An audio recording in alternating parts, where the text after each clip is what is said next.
It's OPB Politics Now for Friday, December 1st. Students in Portland Public Schools are back in session after a nearly month-long strike, and everyone can breathe a sigh of relief, right? Not exactly. The finger pointing from the state's largest school district towards Salem and state lawmakers is only growing more emphatic. Salem-Keizer, the second largest district, announced steep cuts this week and is also pointing toward the Capitol, and the chorus is spreading. This has prompted all sorts of questions about how Oregon funds its primary schools. Welcome to the podcast. I'm OPB Politics editor Andrew Thien. I'm OPB Politics reporter Lauren Dake. And I'm OPB Politics reporter Dirk VanderHart. So we started this week with some pretty hopeful news, right? Portland's teachers' strike had ended, meaning kids who'd been out of school for basically all of November were finally back in class. Then just a couple days later, there was some more worrisome school news from Salem. Dirk, what did that district have to say? Salem-Keizer Superintendent Andrea Castaneda said that there are some major cuts coming to Oregon's second largest school district. Castaneda announced an initial round of cuts that she said would be $30 million. Those are cuts that will impact school administrators in the form of layoffs and pay freezes, not cuts, Castaneda said, that will be felt tremendously by teachers and students. But she also said more is coming. The district is in the middle of bargaining with its teachers union. Castaneda told reporters that maybe $40 million or more will have to be cut in spring, depending on how those talks shake out. And she really didn't mince words when asked why these sort of budget problems had emerged. She squarely laid the blame on what she said is inadequate state funding. Here's some of what she told reporters. These adjustments are the result of many factors. But one of the changes in our environment, all of our environments, is that the assumptions that were part of this biennium funding are not really holding up in the current labor market. That was true for Portland. It is true for Salem-Keizer. It will be true for the 70 districts that are bargaining this spring. So this is a very similar message to what we heard in Portland during the teacher strike, where schools officials there really lit into state lawmakers for not sending them enough money to meet teachers' demands. This seems to be spreading, as you said, Andrew. So we've got the state's two largest districts complaining about funding. It sounds like more could be joining in soon. And like we said, this is not going away.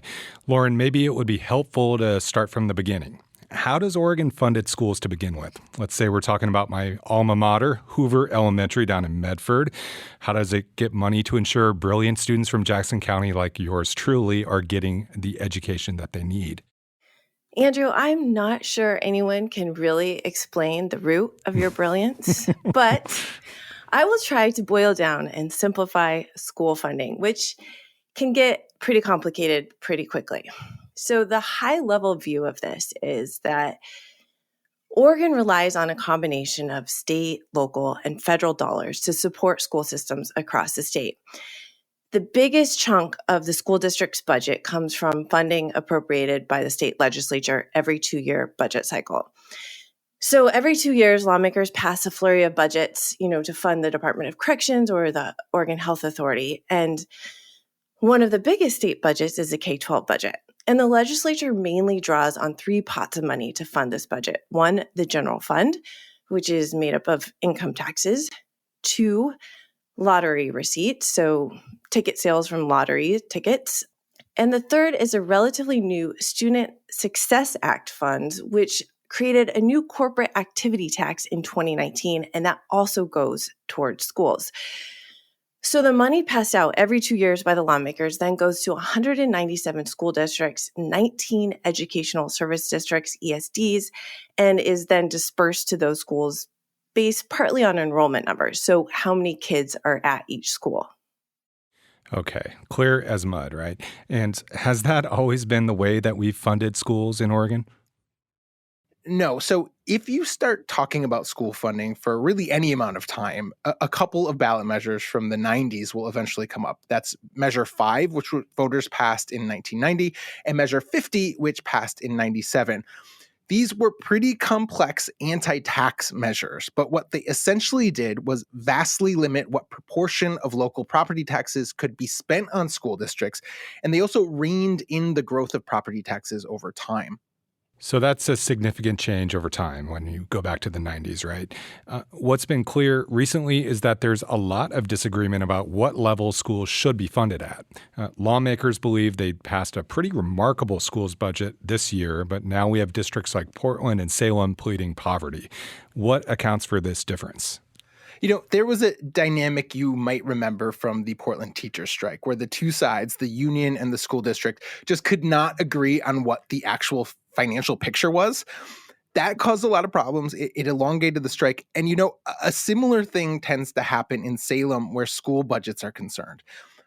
Every other year when state budget officials are prepping a budget, they do their analysis, they come up with a dollar figure that they say represents the current service level for schools. That's basically the amount that lawmakers need to put into the state school fund to ensure that school districts won't have to cut their services.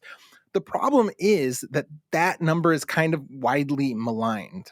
School administrators and teachers unions come up with their own number, which they think is more accurate, and this fight sort of ensues. So let's talk about this year, for example. State analysts said early this year, state funding for schools needed to be $9.5 billion to avoid cuts. Governor Tina Kotek unveiled a budget in January that proposed $9.9 billion for schools, which the governor said was a big funding boost for schools, right? But schools didn't see it like that. They said the state's budget number is broken.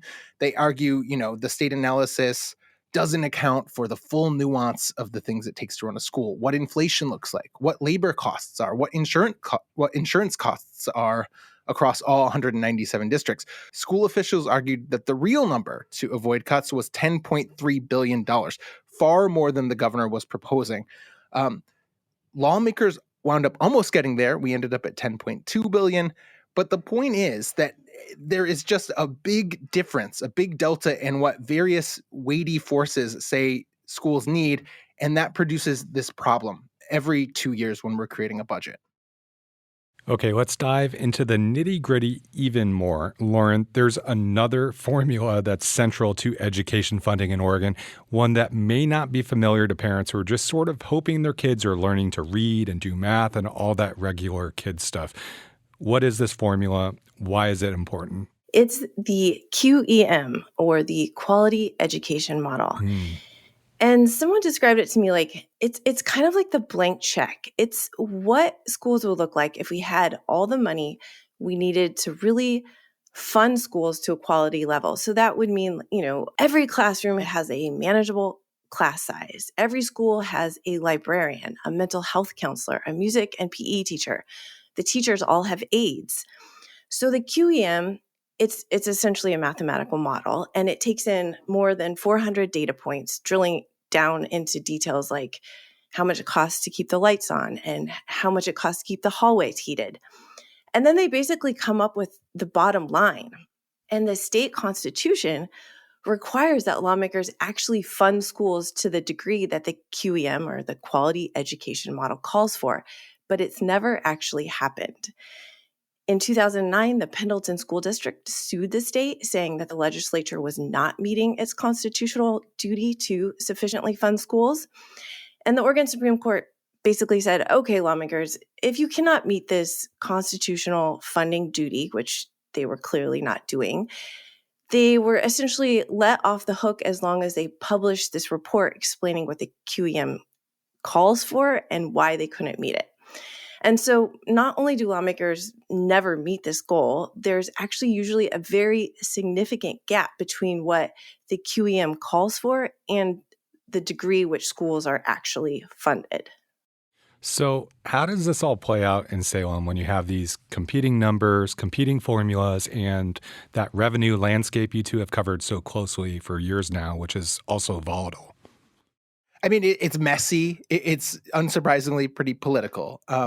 Since the legislature has never funded schools to the QEM standard, I don't think there's ever much of an expectation that that's going to happen. But the school budget, as Lauren mentioned up top, is always a piece of the budget that gets a lot of attention, partly because, Oregon schools have some performance issues that state leaders know that they need to try to address.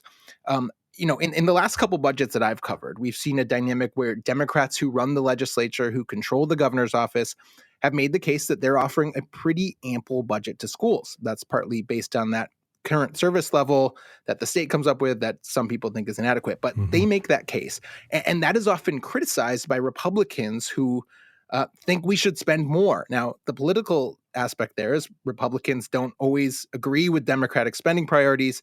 They'd like to shave some of that spending and reroute it to schools. So they sort of use the schools as a cudgel, arguing Democrats aren't spending enough.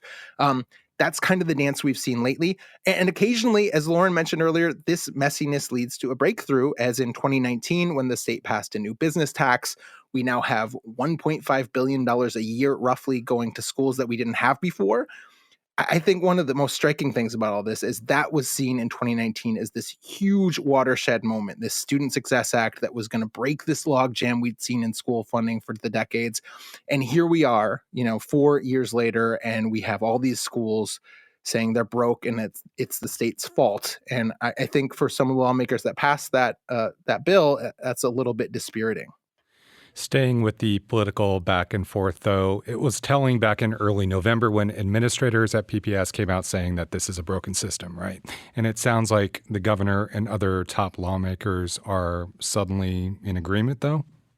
I would say it feels like there's a sense of urgency to tackle some of these bigger issues right now. I mean, there are people who have paid close attention to public school funding who have been asking for a system overhaul for a long time. I mean, like Dirk mentioned, Oregon schools have been sort of chronically underfunded. But yes, this week, Governor Tina Kotek said publicly that she wanted to lead a statewide conversation about school funding.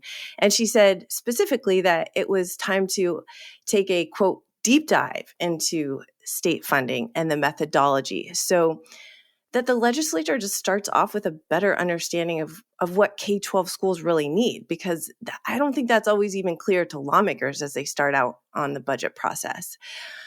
I think it's worth mentioning, though, I mean, this is going to be a long, complicated, and probably pretty political undertaking. So it's probably not something that's going to happen in, this upcoming short legislative session. But Kotek said she would like to see some clarity ahead of the 2025 session when the legislature passes the next 2-year budget. Oregon has money, though, right? I mean, the kicker is $5 billion. That's a record amount. We've talked about that on this podcast ad nauseum. Easy solution, right, Dirk? You sound a lot like some of the Democrats I've talked to in the last week, Andrew. So there is right now a huge sum of money in the state's bank account that lawmakers are forbidden from touching. The kicker this year is a $5.6 billion tax refund that will head out to taxpayers next year. That money's gone, and plenty of people would like to spend it. And plenty of people would love to see the kicker reformed or obliterated. Here's one of those folks. Senator Lou Frederick is a Portland Democrat. He has a big hand in crafting the state's education budget. Here's what he told me this week. If we took $1.5 billion of that kicker, we would reach the quality education model. If we took some of that money, we could be dealing with roads. We could be dealing with healthcare. We could be dealing with higher education. It's there. And, as much as some folks like Frederick would love for that to be the case, I have to say right now it is extremely unlikely. The kicker, is popular with Oregonians. They love getting the money back every couple years, which has been the case pretty consistently for the past decade. And they would need the ones to sort of vote to do away with the kicker, to even shave off a segment of the kicker, to take $1.5 billion, like Frederick said there. Democrats would need votes from Republicans, which again is not likely. They are huge defenders of this refund. So, and actually just politically, I think some other Democrats understand that making a play for the kicker is dicey. Governor Tina Kotek has been asked repeatedly in recent months about trying to get some of the money. And she has said again and again, that's not happening. She supports Oregonians getting tax relief next year when the money goes out. What happens next year? Oregon has so many entrenched issues. Housing and homelessness was supposed to be the main issue in the short session starting in 2024. You could also argue that fentanyl and the drug addiction crisis is the top issue in the state. Has education funding supplanted those issues and is now a top issue? Or is this just sort of a flash in the pan? I think maybe neither. I mean, I think we will absolutely see housing and addiction be the major focuses for lawmakers of the short session next year. That's what we've heard again and again from Democrats. Republicans seem to agree on that priority. So absent some huge blow up where Republicans don't show up, those really do feel like the two main events. And as Lauren said, I think COTEC is most focused on getting possible solutions up and running for the 2025 session. That's the next time lawmakers are going to be passing a budget. So right now, at least as I'm envisioning it, this feels like more of a background conversation as lawmakers sort of put the pieces together to what some sort of reform might look like. Well, let's leave it there for today. Thank you both for joining me. Thanks, Andrew. Thanks, Andrew. This week's episode was produced by Sage Van Wing, and our audio engineer is Stephen Cray. Our music comes from Audio Network. We'll be back next week with more political news from across the Pacific Northwest. Until then, you can find all of OPB's reporting at opb.org. Thanks for your support, and thanks for listening.